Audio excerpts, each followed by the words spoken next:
8:55 and it said, yeah, here. Accurate. Sandayang. Patay, huli. I think overspeeding tayo. Welcome to the beach.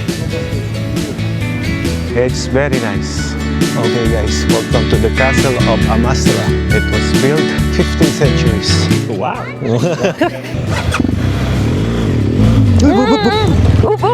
Sorry.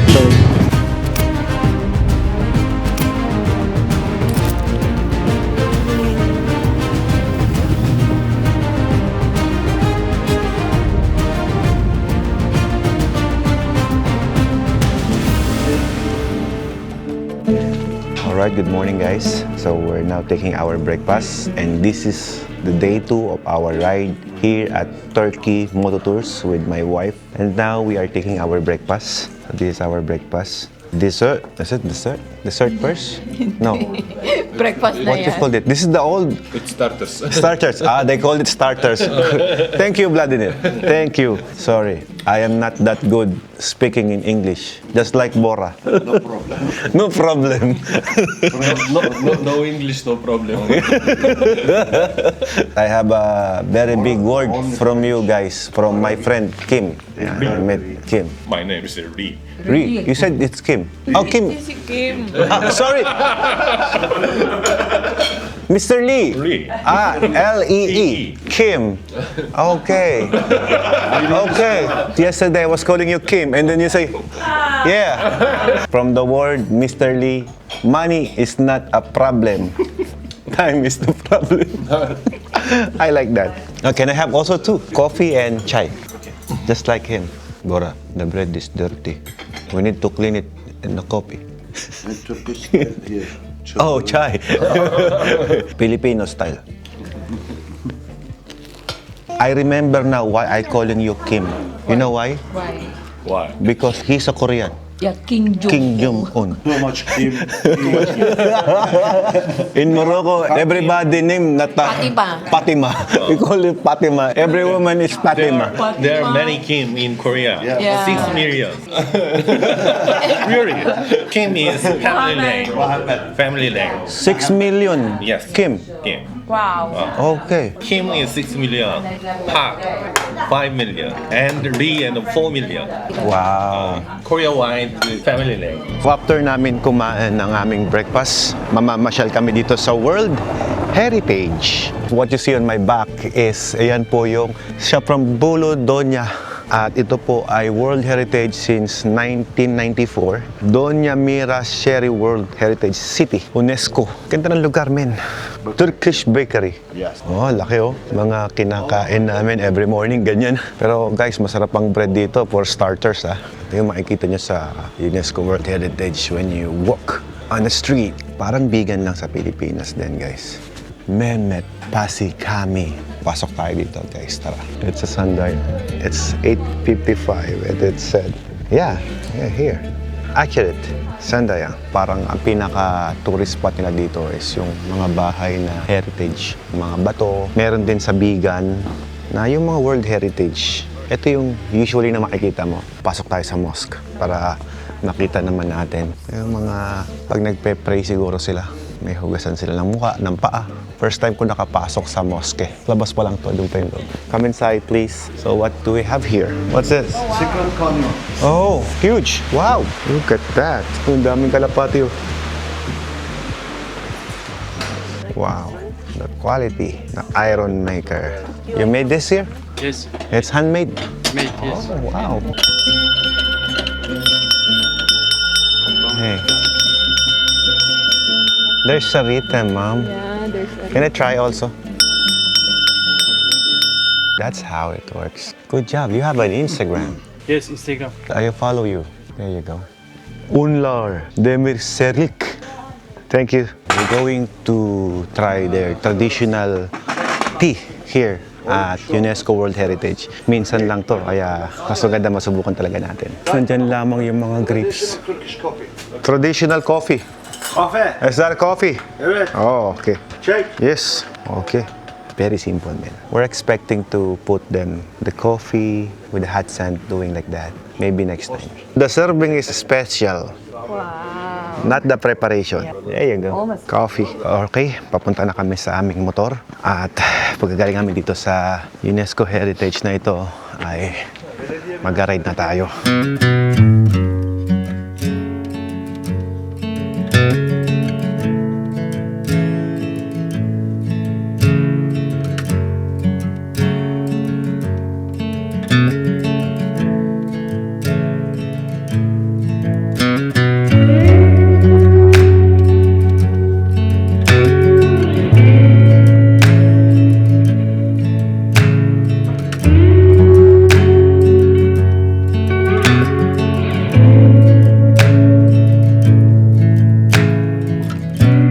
This is our day 2 of our vlog, our moto tour adventure dito sa Turkey. So now, sinuset natin yung sena ni Ella. Okay.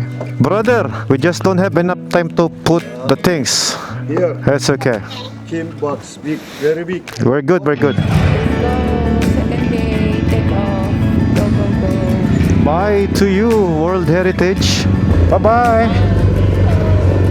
This is a beautiful place. What can you say about the heritage? Ang ganda. Tahimik lang. Ito yung napuntahan kong heritage na hindi masyadong crowded. So ngayon ay 143 kilometers bago kami mag-coffee or 150 kilometers first coffee.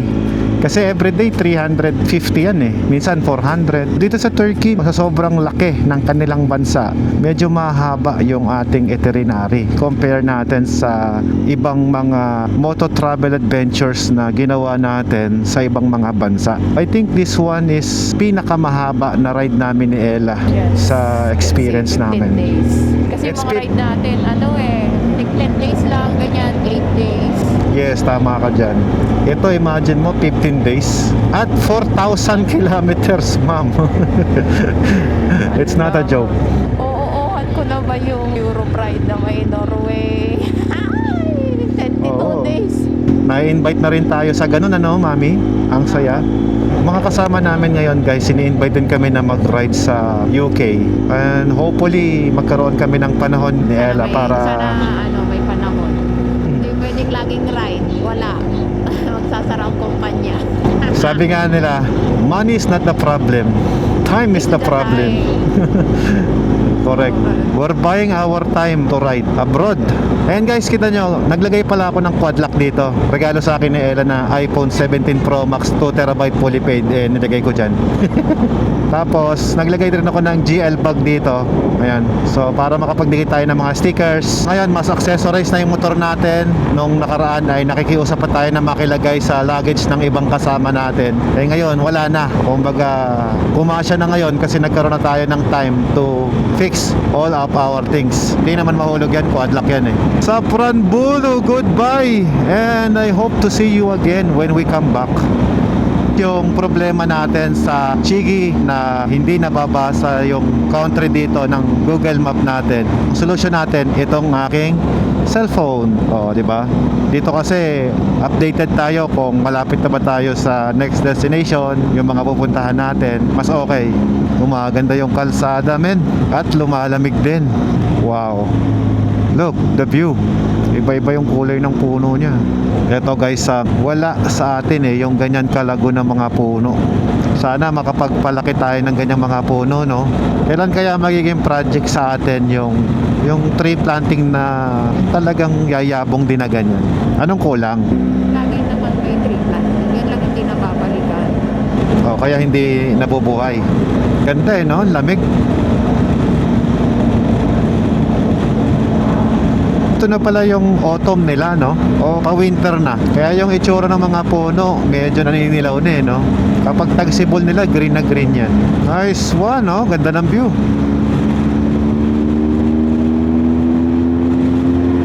No speed cam. Gumaganda na guys yung mga view na nakikita natin. Hindi ka mukha kahapon. Puro expressway. Okay, it's our day 2 first gas stop. Medyo malapit-lapit pa lang yung biniyahe namin. Around 80 kilometers pa lang yun. Doon na pa nagbabayad. Galing no, high-tech sila dito. O, itatap mo lang yung card mo. Very good. May nag-a-assist pa rin, pero sila na rin yung cashier. Karga lang tayo. Full tank. Ito, back protection mo. Okay. Let's go. May water shortage dito. May deliver ng tubig. Oh, ito mo yung mga tubig for deliveries. Dalawang truck pa yan. So, ibig sabihin yung tubig nila kulang din talaga dito sa Turkey, no? Baka sa lugar na to. Sa Istanbul kasi maganda yung water system nila doon.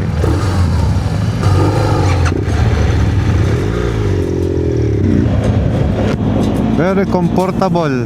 Itong aking mga kasuotan ngayon. Simulan mo sa helmet, sa jacket, sa pants, sa boots, sa gloves. Very good investment.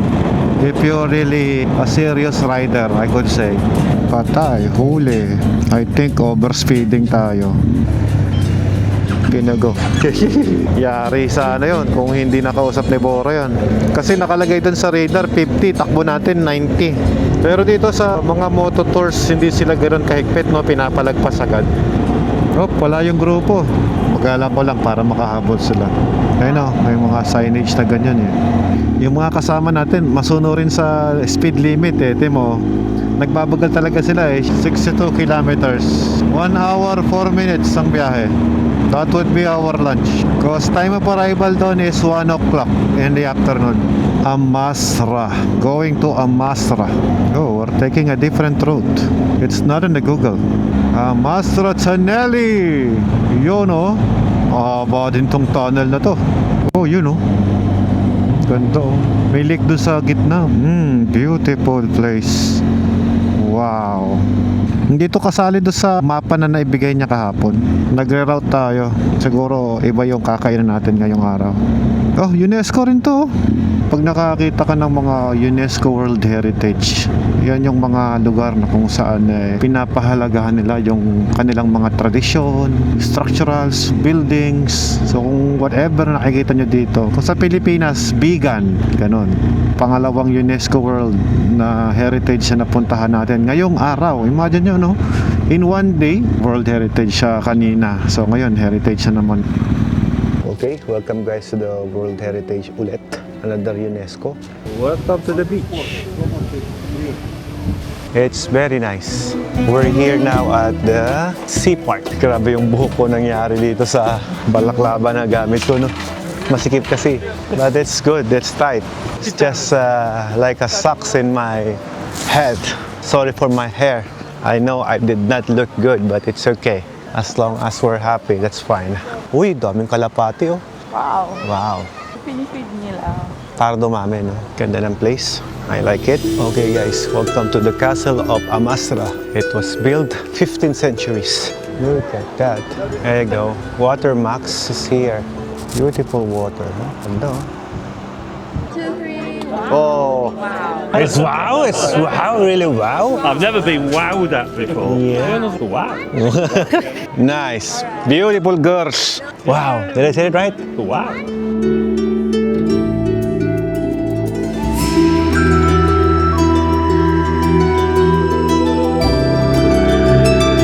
Umiikot yung mata ni Ella, oh. Dami yung mga handmade yan. It's water max. Yeah, wala bang plat? Wala eh. Maamo sila, mami. Kala ko lilipad sila eh. Let's go. Hindi pa kami kumakain ng lunch. Bali, namasyal lang kami doon sa heritage na yon. Ganda talaga ng lugar nila, no? Tsaka malamig. 23 degrees. Sarap mag-sports bike dito, oh.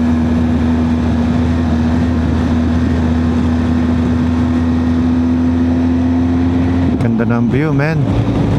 Wow. Beautiful. 45 minutes. Guys, nakikita nyo ba yan? Yung kalsadang yan. Tignan nyo sa mapa, puro sa gilid kami ng dagat dadaan, no? Ayos. Ibang klase yung semento nila, no? Lalaki ng bato eh. Siguro pag sumemplang ka dyan, masakit. Upya. Siko. Bakit na pala ng bundok eh. Nagsabi si Francis pala, mami ha, gagamitin ko yung 1300 JS, backride kita. Mount Ugo tayo. Pwede ko isama si Sidon tsaka si Hermes kahit mag dirt bike sila. O kaya pwede pala no, si Hermes Tenere, si Saysay F900. Kompleto, backride kita. Tapos green yung gagamitin ko. What can you say? Wala ka na. Mahirap nagplaplano, hindi natutuloy. Okay, we're here. Pansyon. Uy, ganda ng daan ah. You have arrived. Okay, dito na kami. Santina Restaurant. Okay, we're going to have our lunch. Officially, dito lang yan guys. Santin Restaurant. Ganda naman dito oh. Nice. Beautiful place. Wow.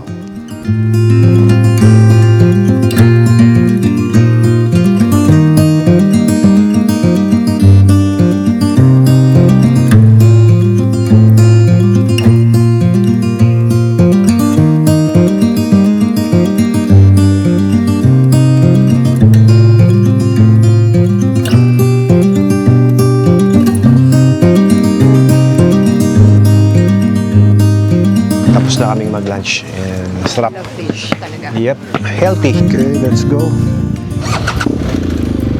By Santina Restaurant. Taas. Woohoo! Oh yeah.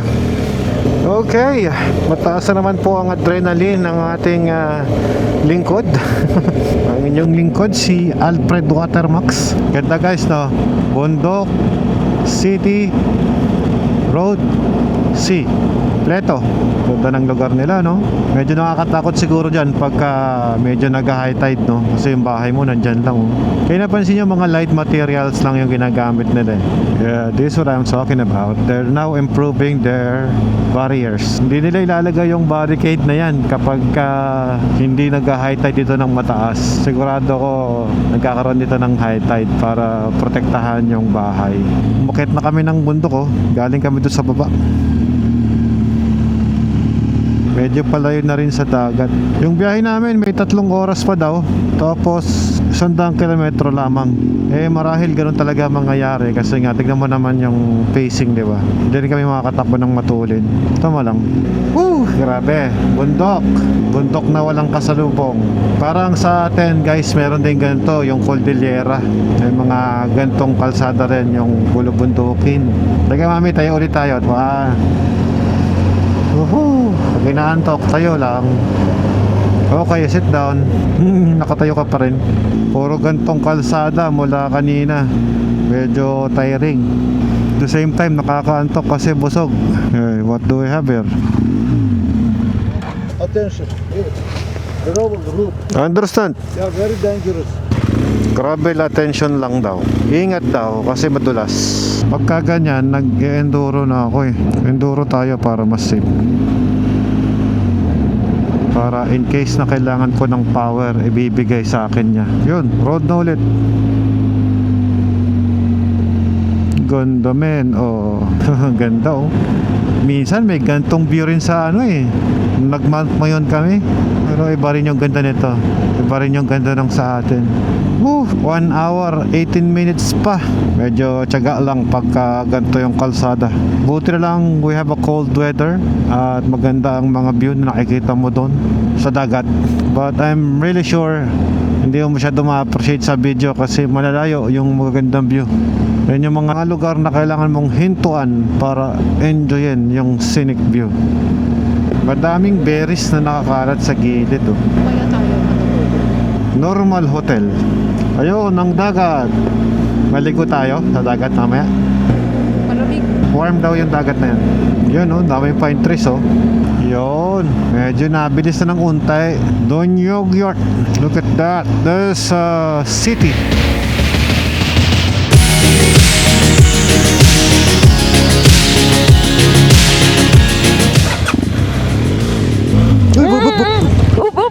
Sorry. Have a good evening. No. No. 2, 3. Sorry. Thank you, man. Okay na? Okay. Thank you, man. Tinukod yung box eh. Buti nga tinukod ng box. Kaya nga eh, kundi maipit yung binti ko dun. Ako ang maiipit to. Hindi, kasi nakatukod yung pa ako eh. Ang bilis nung rescue ng dalawa. Hindi naman lagi perfect si Alfred. Bastos. Nagkakamali din. Pag di talaga marunong yung tutulong, nagre-rep eh, no? Oo, ire-rep niya eh. Kaya pinatay ko agad kill switch eh. Pinababa kita para maitayo ko kanina. Bumaba naman ako ah. Masakit Kaya nga nga eh. nung legs ko eh. Ang bilis nga lang nila na bago ka nakababa. Andun na sila. Sabi ko ang bilis. O di go. Nagbabagal siya oh. Magaling tong si ano eh. Kapag ka may kasamang naiiwan, nagbabagal siya. Ang social ni Alfred Watermax, mami. Bakit? Eh, isang Russian tsaka isang Korean yung tumulong eh. Samahan na pa ng Turkish na local. Matulungan sila, no? Kita mo yung nasa kabilang side ng kalsada, tumakbo pa para tumulong. Dito mo makikita yung tulungan nila, no? Ito yung mga talagang veteranong rider, mami. Pag may naputol sa linya, talagang magbabagal eh, tapos magre-regroup. Pansin mo ba?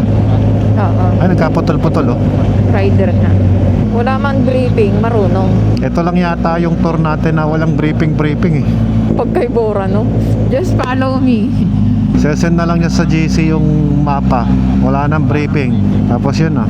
Pero makikita mo talaga yung mga batidong rider eh. Kasi tinan mo, nag-i-stop. Ano yung hiningi mo kay Koreano? Mga picture? Picture natin. In exchange, I'll give him drone shots. When he go back to Korea, he will buy drone daw eh. Na-influensya na naman natin. It's getting cold. It's now 18 degrees. Beautiful. Welcome to Inabulu. Good weather. It's cold. Okay, nandito kami sa Gardenia Inabulu Hotel.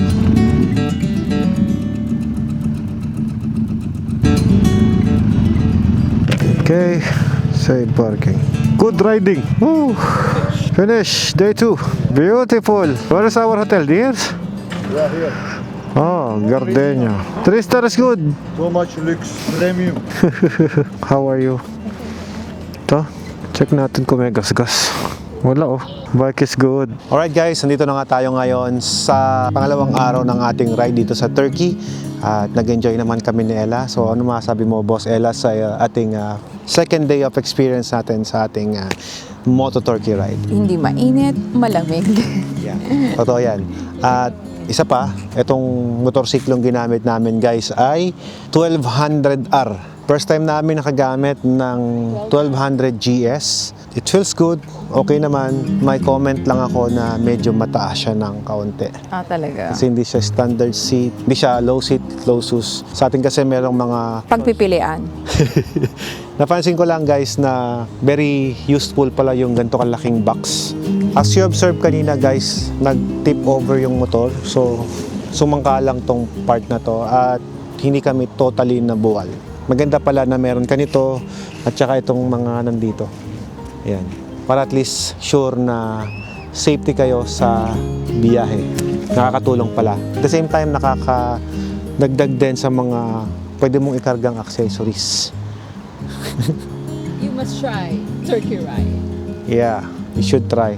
Kasi it's one of the best. Put on your bucket list. Hindi siya ganun kamahal, no? At sa ngayon, day 2 pa lang, nag-enjoy na kami. Meron pa tayong 13 days.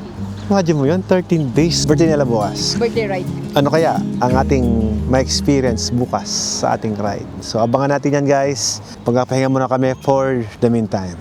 Bye-bye muna.